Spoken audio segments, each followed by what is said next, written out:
kala taga marka hooyada iyo aabuhu wax saamayn ku yeesha carruurta marka waxa weeye la isfurayo oo la kala tegayo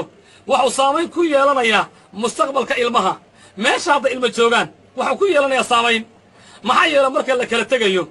waxba la isuma reebto ilaa kuwa yar oo allah u naxariista mooyaane oo eegaya maslaxadda ilmahooda meesha marka ilmihii waxay maqlayaan waxa meesha ka dhacaya haye hooyadu way jiidan aabuhuna waa jiidan hadhow marka meesha waxa ka soo baxaya cunuga xitaa hadduu hooyadii raaco oo lagu daro waxa ka soo baxaya ay tiraahdo aabbaha nin fiican ma ahano waa inkaar qabo oo cunuga ay balaa u sheegto cunugaasu berrito ma ixtiraamaya aabbihii amase awowgii amase eedadii ma ixtiraamaya midna ma ixtiraamayo maxaa yeele waxaa lagu barbaariyaba nacaybka aabbihiis odayaashuna iyaguna markay islaamaha furayaan wara sida badane waxa way dhalaacayn gooniya ma ahane waxa weeye marka la furayo meelaha qaarkood way ka dhacdaa meelaha qaarkood way ka dhacdaa bil lama siiyo waxuu dhahaya haddiiba aniga laynacayba yacni guriga aan la rabin anigana ma bilayo wax ma siinayo haye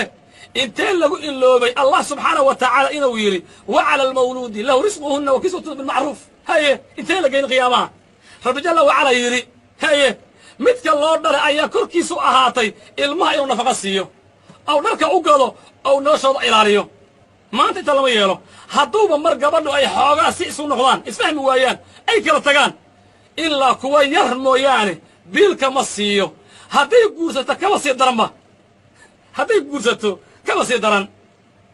kuwa waxa weeye allah agta ugu ciqaabka badan weeyaan maxaa yeelay rasuulka sala allah alay slam wuxuu odhanayaa waxa weeye maa min cabdin yastarciihi allahu raciyatan yamuutu yowma yamuuti wahuwa gaashun liracyatii ilaa xarama allahu calayhi aljanna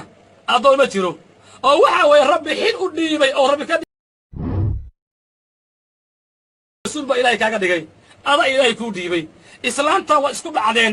wakhtigii baa dhammaaday waa la kala tegey laakiin awlaaddu waa mustaqbalkaaga awlaaddu waa mustaqbalkaaga wax lagu cayaaro ma ahan haye in la ilaashado oo waxa weeye la koolkooliyo oo diinta ilaahay la baro oo xaqooda la siiyo adiguna waxbay kuu tarayaan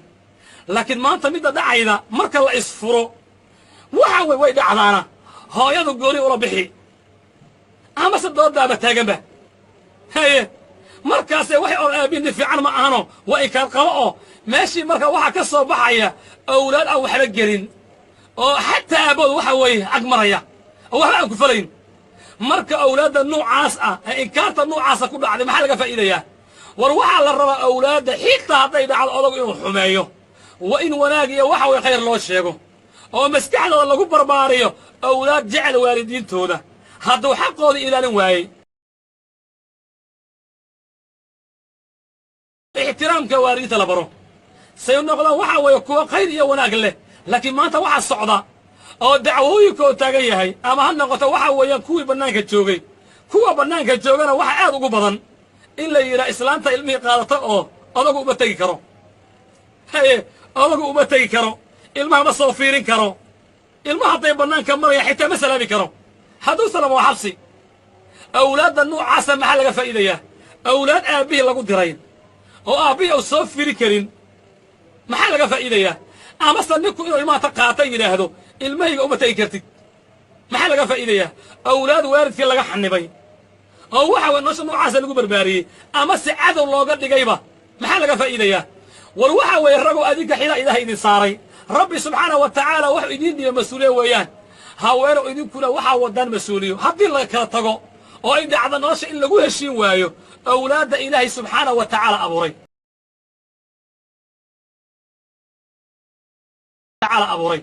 dhexdiinna u dhigay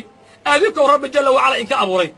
waxaa la rabaa awlaadda xaqooda in la ilaaliyo oo la ixtiraamo si ilmuhu u noqdo ilmo niyad leh oo waxaa weeye waalidiintooda garanaya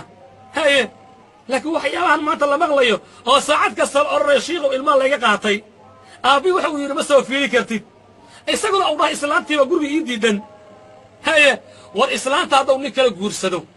ayaba dhacdaba ilaahay subxaana wa taala in u qadaro awlaadda ay haydaa waa awlaaddaada awlaadda ay dhalina waa awlaadda ilmaha waxa weeyaan walaalahood waxaa la rabaa in la ixtiraamo oo waxa weeye nolosha aan laga dhigin mid aan diin ku salaysnayn